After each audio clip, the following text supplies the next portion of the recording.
EPAWA Weather Consulting, headquartered in Worth Whitehall, Pennsylvania, this is Weather Weeklies, an informative video of the ins and outs of weather that affect you most in the EPAWA coverage area. The thoughts and opinions expressed in this video are those of the forecaster alone and may not reflect those of the staff of EPAWA Weather Consulting LLC as a whole, nor its constituents. Now, without further ado, here is meteorologist Bobby Martrich with Weather Weeklies. Good Sunday morning to another edition of Weather Weeklies for Sunday, November 30th, the final day of the month of November, and we're about to head into that magical month that we've been talking about, which is December. We're starting to get into some early snow and cold chances, and actually, well, we know the cold's going to be there. We got some snow chances on the horizon we're going to be talking about in today's video. I do want to start off first, though, where we're going to have this is our year-to-date snowfall. Again, you don't expect a lot of snow in October and November, but this is the total snow that's expected through November 30th on the right column. The snow thus far in the left column here is just trace amounts at a few locations, nothing in Harrisburg, nothing in Atlantic City. And also we have the Scranton-Wilkes-Barre area, which is actually the WNEP backyard. That's coming in at 1.7. So a little bit slightly below average of where you're supposed to be, but it's not by much. Obviously, one storm makes that up pretty quickly, and we're probably going to have that in a few of those locations on Tuesday. All right, so we're going to change the graphic we had from last week for the projections for November, December to now December and January, because we are now having November behind us. No additional snow expected, right? Or not much. Here's what we're looking at for average snow in the month of December. It does go up pretty considerably from what we expect in November, but it's still nothing by leaps and bounds. December is one of those months where it can be feast or famine, but it's usually famine, right? So this is averaging out the last 30 years, and you just have to look within the last 5 years and just see that the last time we had a decent December with above average snowfall, you had to go back to 2020. So it's not, since then we've been starting very late. All right, so we're waiting until mid-January, kicking the can down the road. I don't think we're doing that this year. I've been saying that for weeks now, and you see it almost doubles, and in some places it does double, going from December to January in terms of average snowfall. Okay, so here is our long-range projections. This is the monthly long-range projections that we do. November is still on here because it was done on Friday. This is just from the Friday long-range outlook. Next week's outlook will get rid of November because it'll be behind us. We'll be adding January's projections. But December down here, we continue with the below-average theme here, but we lowered it even further than what we had last week. We had -2 to -4. Now it's -4 to -6. Below average. So that's a pretty cold December coming in. And I think those first 12 days or so of the month are going to be really cold. Then we get into precipitation. We're near to slightly above average precipitation, and above average snowfall is still the projection. If I break this down by periods, this might be, and I'm going to ask my guest about this because I don't think that I'm about to have on in a minute. I don't think I remember a time, except maybe if we go back to 2013, that we've had every single period here in blue, which indicates below average temperatures, even if just slightly so. But we have some periods that are more below average than others mixed in here as well. We're trying to, it's like the 1st to the 12th. That's a prime example of below average temperatures. And I can't remember a time, maybe 2013, I'll ask him in a second, but I think this is the first time that I can remember in a long time, at least, that we've had every single month or every single period here at least slightly below average. So without further ado, I'm going to bring on our guest. It's a very familiar guest, actually very familiar because you just heard his voice a minute ago. And this is our guest for this week.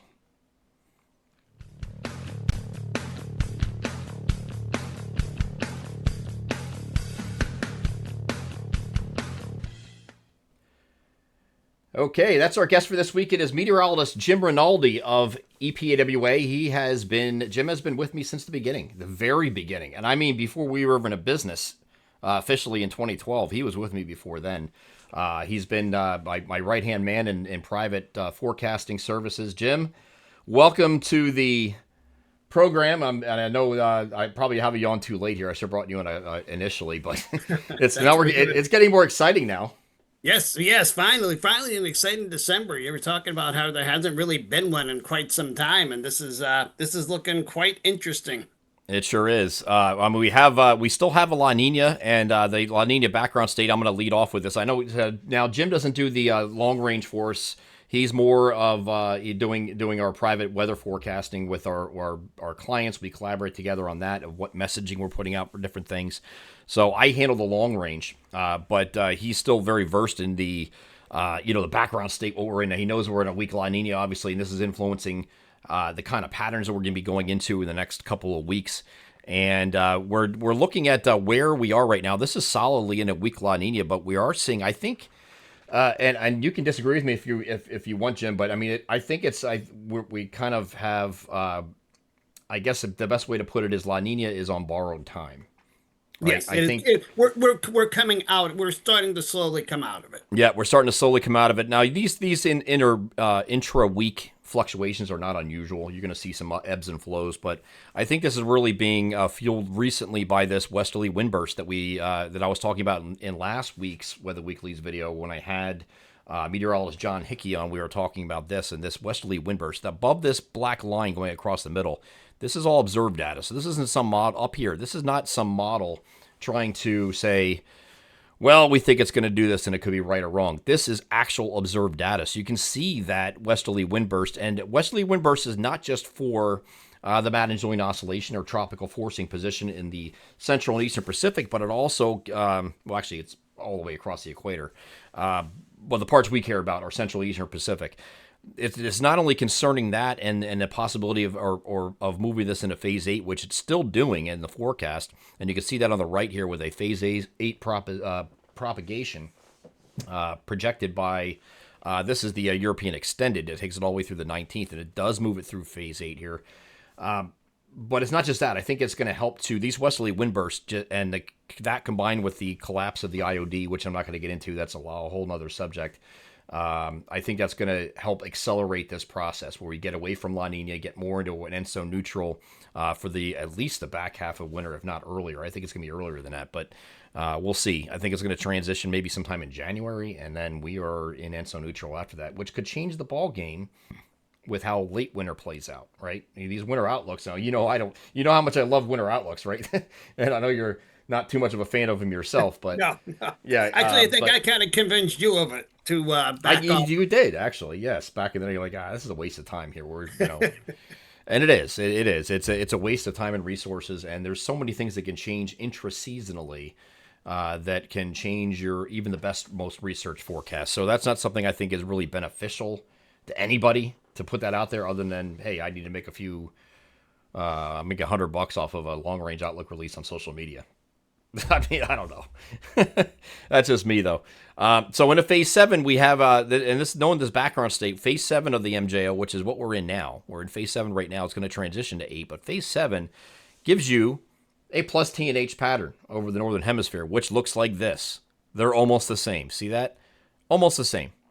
Okay, you don't get a lot of blocking in this, but you do have a dominant Hudson Bay polar vortex, which is what the European Extended Ensemble, which is the Euro Weekly, same thing, projects for that 30-day period from December 1st through the 31st. It's got that Hudson Bay vortex just sitting there, and then you get this cold underneath here. Now, what do you see about this, Jim, that is jumping out at you? Like if you're trying to forecast, like we're gonna compare some models here for Tuesday, right? And some of them more amped, some more progressive. What does this tell you? If you know what the overall pattern is, you stop and look around. What is this telling you right now about this system that we could possibly be leading to and coming up with our forecast on Tuesday? Well, we kind of have a west to east flow in the upper levels there, which kind of argues for more of a southwest flow event type pattern, where you get multiple storms that come up from the southwest, move northeast, overrun the cold air from that vortex, and you get fast moving, quick hitting storms that can dump several inches of snow each one. So you don't get one big storm, but you get storms that add up, and there's cold air in place, and so you get accumulation, snowpack building up across the region. So it's a good pattern, particularly if you're along, like, say, the I-78 corridor north and west for snow. You're in a good place. Ski resorts, things like that will be getting some natural snow, and with the cold staying in place, not only will that natural snow stick around to be able to make snow as well, and so it's a good pattern if you're a snow lover.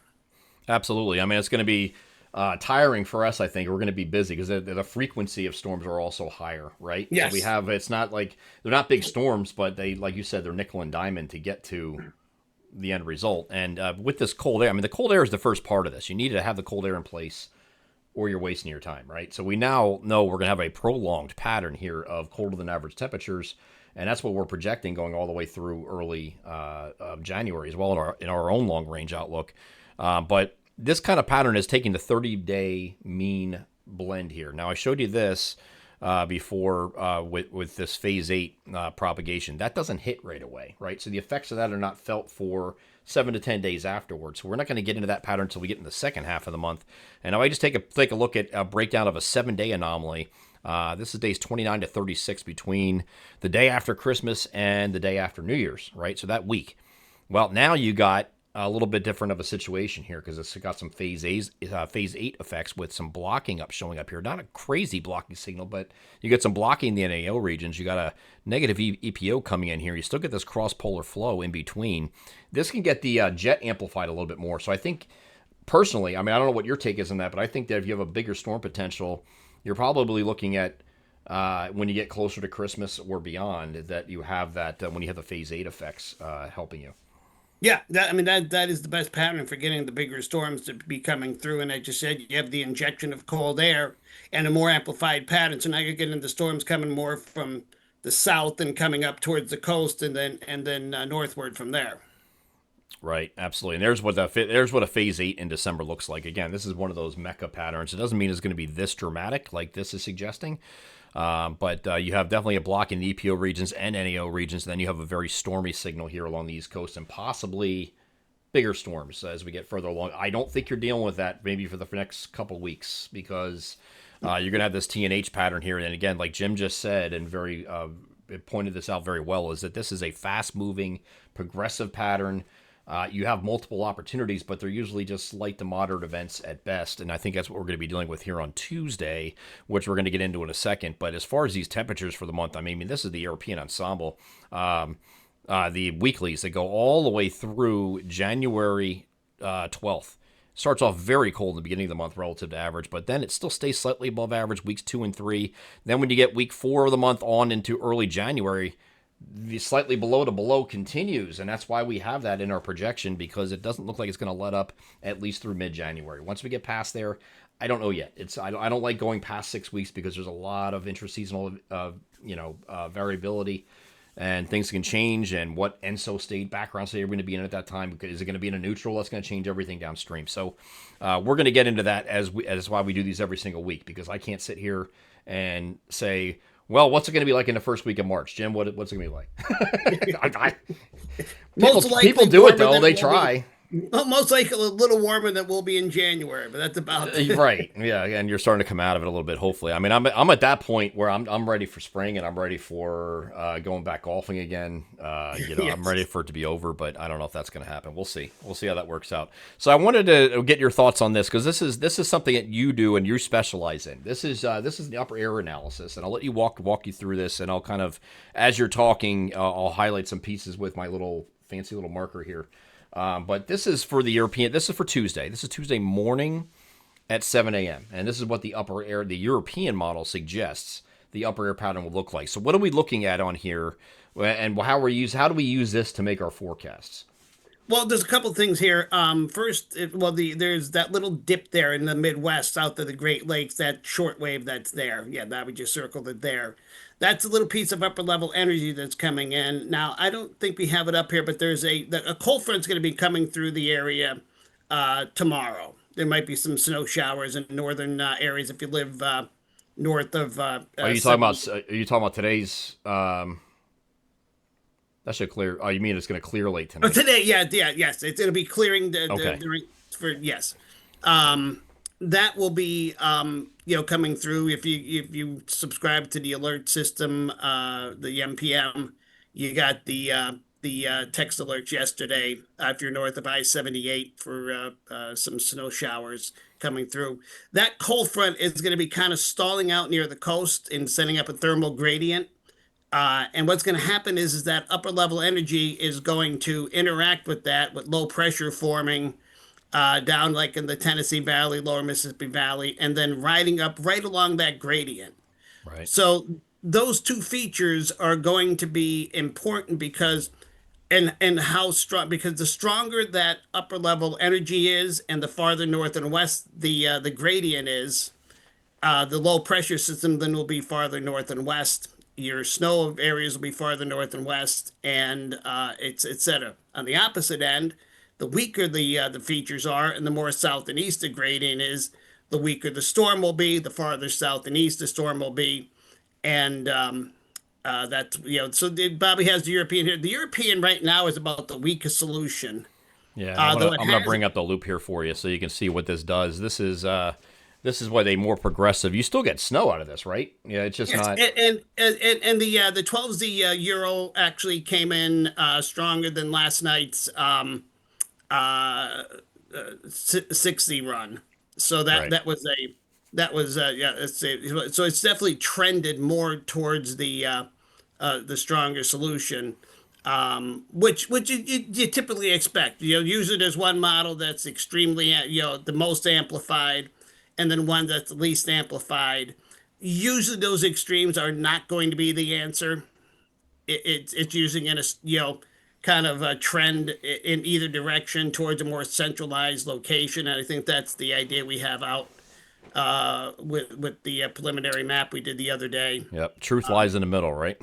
Yeah, exactly. Usually that's the case. That's a safe place to be, particularly from this far out. So let me So go over to a more amplified look here, and right. this is the GFS same time frame. This is the same thing, 7 a.m. on Tuesday morning. What are you seeing different here? Again, like I said, the that dip in the upper levels there south of the Great Lakes, it's a little bit more pronounced. Right. That line's a little that if you look at that thicker blue line there, that's a little bit farther south than it is on the European, and you're also seeing a little bit more energy in that area as well. And the thermal gradient is a little bit north and west on the GFS than it is on the European. Yeah, it's almost And I-95 on this yeah, particular. exactly. And if you go to your surface map on that, you'll see the snow area is a little bit more pronounced as it's coming through, and you also get a little bit more in the way of mixing that's going to be coming up as well because you're getting more warm air farther north and west because it's a more amplified system. You can see it actually changes the rain down towards Philadelphia through New Jersey Right. and such. So you get it's a stronger storm, so it gets warmer south and east, but you also get more snow in the areas north and west. So that's kind of a how that works. And it just makes sense with the physics of the setup. And we don't have in this pattern here. We don't have a big blocking high up here, unfortunately. Yes, so that's that why would the that storm would is help for areas like places like Philadelphia, places like the down in right. southern New Jersey. It just won't get it because the bottom line is, I mean, this people like I said on I put up the post on social media the other day. What was it, Friday? I think so. And I put a map that just was a probability based thing. And I even just mentioned that a lot of people don't realize that Philadelphia's average high on December 2nd, when this storm comes in, is 50. 50. So, yes, it's going to be below average, but below average doesn't mean 20 degrees below average. I Which mean, would you be have to be yeah, way exactly, below yeah. to get that kind of, to get snow to accumulate down there. And I just don't think it's just too much to overcome, I think. The further northwest you get, a little bit better chances, especially if you're in a more rural area or, like you said, anywhere like I-78 points northwest, you got a better shot. So we like to use at this range, since we're almost to the point where we're making our first call map, and we're going to have to do that today. But we do have up to this point, we're using the ensemble mean. Okay, when the different models that we're using are the European ensemble, which is the EPS. And you can see this, most of them are following the operational run, right? So they're kind of like, they're weaker, but it's also a little bit further south than some of the other ones because it is weaker and more progressive.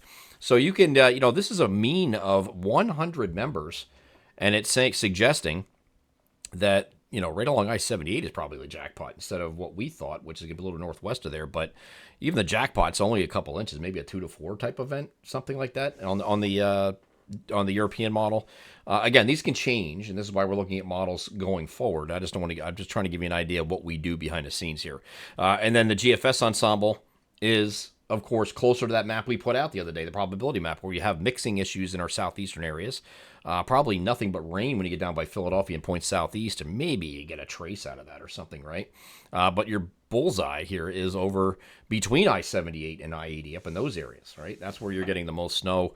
And it just what happens that the Canadian ensembles, GEPS, are very similar to the GFS in terms of that messaging, where you have mixing issues in the southeast PA. You have virtually nothing from Philadelphia and I-95. A whole I-95 corridor point southeast looks like they're pretty much toast on this just because of climatology. And we have to weigh that in our forecast too. If it's not going to be 20 degrees below average, you're not going to put snow in Philadelphia if you know the normal high is 50. It might be 12 degrees below average, but guess what? That's still 38. It's still too warm. It's still raining, right? Now, if it comes in, now some of these things could change that to give you a little bit of snow on the front end, even if it's just barely, is timing, right? If it comes in Monday night when it's still cold, or late Monday night instead of Tuesday morning when the temperature had a chance to rise. So these are all things we have to factor in our forecast too. So our first call is going out on this today. And then we'll have a second call or final call on Monday if we need to adjust anything. We don't need to adjust it. We'll just say, hey, stanza's called and we'll run with it. That happens sometimes too. But with something like this, it takes such fine tuning. We might have to do an additional map on Monday. We'll see. But we want to give our first ranges of snow on this Tuesday storm. We're going to do on at 5 p.m. today on our weather alerts page. Well, of course, we're going to send out the text alerts prior to that. If you live in any of these counties at all, those are our text alert coverage counties, any county in green. So there's a big, broad area.